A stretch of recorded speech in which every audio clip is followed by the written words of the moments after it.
Hey everybody, Dr. Oliver here for backintelligence.com, and today we're going to talk about herniated discs and 3 exercises you can do if you're suffering from this. And if you haven't done so yet, subscribe to our YouTube page. We have lots of great videos and we're always coming out with more.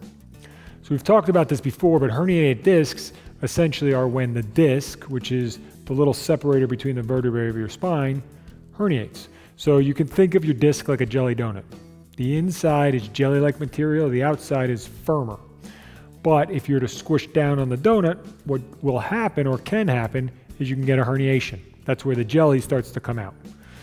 Oftentimes this will be painful. Not every time, but we find that a lot of times you'll see pain with this. If it contacts the nerve root that's coming out, you can get pain that travels or radiates.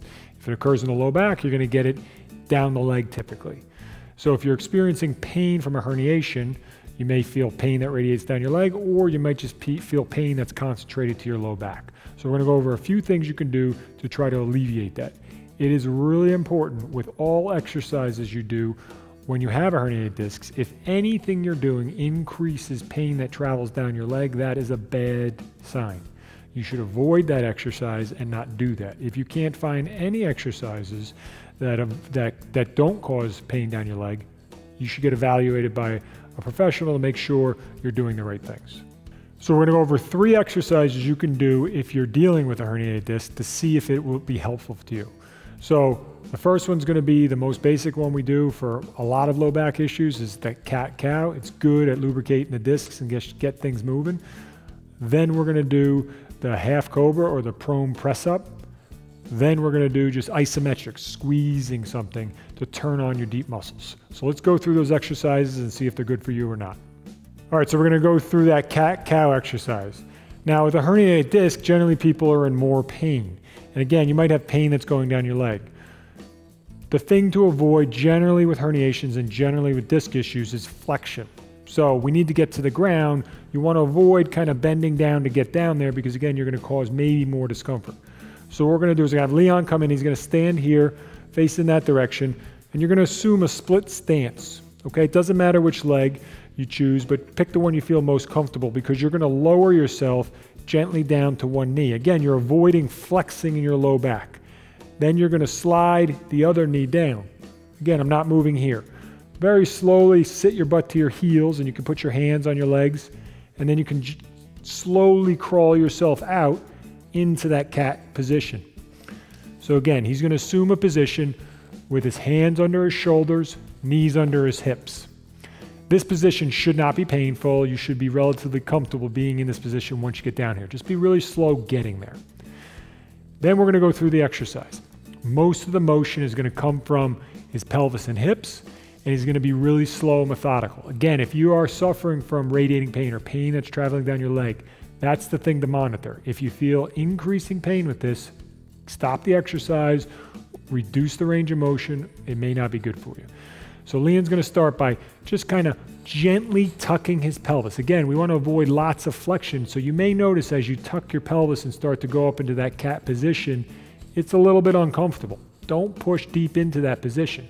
Just go slowly into the point where you start to feel a little discomfort and then back out of it, and he'll drop down. We'll bring the pelvis down, head will come back up. And generally this will be the more comfortable position for most people. So most people can get down into the bottom, no problem. But again, if you feel pain, just don't bury into it. And he's going to slowly come up out of it. Again, you know where that pain zone was before, so you're not going to push through it. And then you're going to drop out of it again. So really slow, methodical stretching. You're trying to maintain a pain-free range of motion. And again, you want to do with this 10, 15, 20 reps. Since you're down there and it's a struggle to get down and up, you might as well spend some time doing it.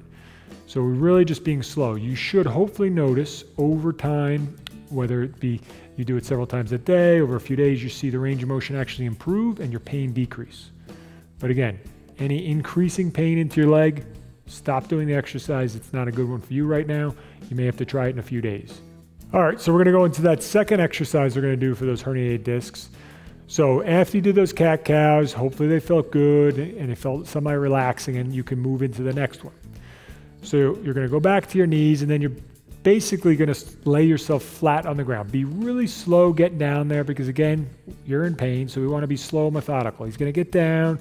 He's going to collapse kind of onto his forearms, and he's just going to lay there and try to actively relax his low back. Just breathe a little bit into it.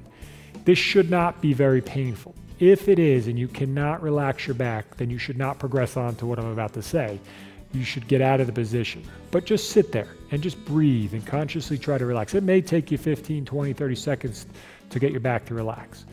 Once you feel semi-comfortable, then you're going to try to slide your forearms a little bit inward so you can kind of prop yourself up a bit. So Leon's going to do that, kind of elbows are going to come in. He's going to prop himself up a little bit. So, yep.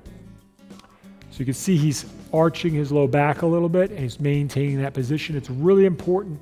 You're not actively using your back to lift up. A lot of times you'll see that like in a yoga type move where you're lifting up through your back, but no, he's using his arms to kind of push up. He's using his chest to push up. So again, we don't want to be experiencing more pain. Really important with this exercise, if you feel pain increasing in your leg, it is not a good exercise for you. Majority of patients will not see this, but some people will. And if you continue to do it and it's increasing pain into your leg, you could actually make your condition worse. So don't do it if you see increasing pain. If you see the same pain or improvement of your pain, it will be good for you. So again, we're going to hold this position about 30 seconds to a minute, just breathing and consciously trying to relax the low back and hopefully avoiding pain into the leg. If you feel the pain in the leg, you're going to stop. Once you get 30 to 60 seconds, you can relax back down, Leon, and we're going to come down of it. Now we're going to add a little movement. You made it through the first part. Now we're just going to kind of do some slow press-ups into that position. So again, he's being real conscious about not over-activating or tensing his back. He's using his arms and his chest to kind of push himself up to get that motion. So we're just adding that dynamic movement now, where we're trying to just get a little bit of back extension, which can help alleviate a lot of these symptoms associated with the herniated discs. Generally with this, we're going to have people do sets of 10. So you do the 30 to 60 second hold first, and then you do a set of 10 of these, and then you relax down. Slowly you will come out of this position too, because again, you don't want to be quick, you don't want to flex. So most people, if they're strong enough, you can have them go up into a kind of a plank position, and then they'll go up into that cat-cow all fours position. Just keep nice static position through your low back like Leon just did there. Since you're here, you might as well do a couple cat-cows, and then you can slowly come out of it. So take your time with it. Again, no increasing pain, really important with this exercise. All right, so we're going into that third activity or exercise for those herniated discs. This one's more of an activation drill. So the first two, the cat-cow and the prone press-ups, are more about just moving and imparting good movement into the area, hopefully pain-free.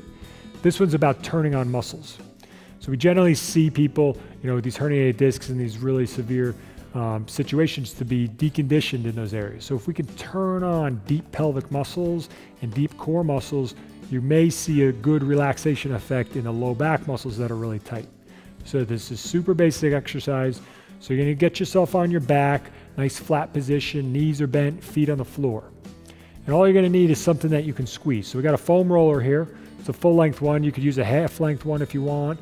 You could use a yoga block. You could also use a ball. Generally what you want is something that's relatively light but dense. You can't squish it down. So a soft pillow is not going to work. You want something that you can't squish, but not something so heavy you have to lift it up and move around. So what we're going to do is we're going to take this roller or whatever object you have, we're going to put it between the knees, and we're just going to squeeze. So all you're doing is a nice isometric. Basically what that means is you're contracting the muscles without moving. So you're going to squeeze into the roller for a nice 3 count, and then you're going to relax off for 1 to 2, and then you can squeeze again. Good. And you're just relaxing enough to take some tension off. Obviously you don't want the roller dropping, but you're just squeezing in through there, and if you need to use your hands, that's fine too. So a nice 3 count, moderate to heavy pressure. You go as hard as you feel comfortable. If you feel pain, try to reduce the degree of that you're actually contracting. So just squeeze for a 3 count, relax for 1 to 2, squeeze for a 3 count, relax for 1 to 2. Generally, I'll have people do this about 20 times. Again, we're just turning on the muscles. You should feel maybe muscles deep in your pelvis and your core turning on. You should not experience back pain. If you feel back pain, this is not a good exercise for you. All right, thank you so much for joining us today. We hope you enjoyed the video, and if you did, make sure you like it, as well as subscribe to this YouTube channel for more videos just like this. Also, research shows that you need to strengthen your core if you want to alleviate some of that low back pain. And not only that, but you need to make sure that the exercises that you perform really target those deep core muscles, and you need to make sure those exercises are safe for your spine. Now, we have a free PDF that we'd love to send you with some of the most effective and safest core exercises that you can do from your home. So if you'd like to get that PDF, there's going to be a link to it somewhere here on the video or down below in the description. Just go to that page, enter your email, and we'll send you that free PDF right away.